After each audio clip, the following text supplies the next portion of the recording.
ICC గుర్తింపు పొందిన 20 ఓవర్లు లేదా 50 ఓవర్లు లేదా ఫస్ట్ క్లాస్ క్రికెట్లో వరుసగా 6 బాల్లకు 6 సిక్సర్లు కొట్టిన కొంతమంది బ్యాట్స్మెన్స్ గురించి ఇప్పుడు మనం తెలుసుకుందాం. Number 1 Garry Sobers.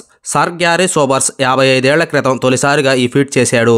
31 August 1968న sir Garry Sobers పేరుకు ఓ అద్భుతమైన ఫీట్ జోడించాడు. ఇంగ్లీష్ కౌంటీలో నాటింగ్ హోమ్ షైర్కు ఆడుతున్న సమయంలో గ్లోమార్గాన్కు చెందిన మాల్కమ్ నాష్ వేసిన ఓవర్లోని మొత్తం 6 బంతుల్లో 6 సిక్సర్లు బాదాడు. నెంబర్ 2 రవిశాస్త్రి. 17 ఏళ్ల తర్వాత August 10, 1985 Indian player Ravi Shastri Garry Sobers రికార్డును ఈక్వల్ చేశాడు. బరోడాతో జరిగిన రంజీ మ్యాచ్లో తిలక్ రాజ్ వేసిన ఓవర్లో 6 బంతుల్లో 6 సిక్సర్లు రవిశాస్త్రి కొట్టాడు. Number 3 Herschelle Gibbs. South Africa batsmen Herschelle Gibbs one day ఇంటర్నేషనల్లో ఒక ఓవర్లో 6 సిక్స్లు బాదిన తొలి బ్యాట్స్మెన్గా నిలిచాడు. 2007 వన్డే వరల్డ్ కప్ మ్యాచ్లో మార్చి 16న అతను ఈ ఫీట్ సాధించాడు. ఆ తర్వాత సెయింట్ కిట్స్లో అతను నెదర్లాండ్స్కు చెందిన డాన్ వాన్ బంగే వేసిన ఓవర్లోని మొత్తం 6 బంతుల్లో 6 సిక్సర్లు బాదాడు. నెంబర్ 4 యువరాజ్ సింగ్. క్రికెట్ ప్రపంచంలోని ప్రమాదకరమైన బ్యాట్స్మెన్లలో ఒకరైన యువరాజ్ సింగ్ ఈ ఘనత సాధించిన 4వ బ్యాట్స్మెన్గా నిలిచాడు. అంతర్జాతీయ క్రికెట్లో 2వ బ్యాట్స్మెన్గా అవతరించాడు.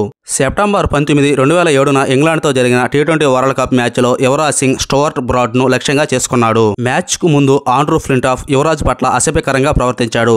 దానికి యువరాజ్ సింగ్ 6 బంతుల్లో 6 సిక్సర్లు కొట్టి తన పగ తీర్చుకున్నాడు. నెంబర్ 5 రవీంద్ర జడేజా. 2017లో సౌరాష్ట్ర క్రికెట్ అసోసియేషన్ అంతర్జిల్లా టీ20 టోర్నమెంట్లో రవీంద్ర జడేజా ఒకే ఓవర్లో వరుసగా 6 సిక్సర్లు కొట్టాడు. ఆఫ్ స్పిన్ బౌలర్ నీలం వంజా ఓవర్లో జడేజా ఈ అద్భుతం చేశాడు.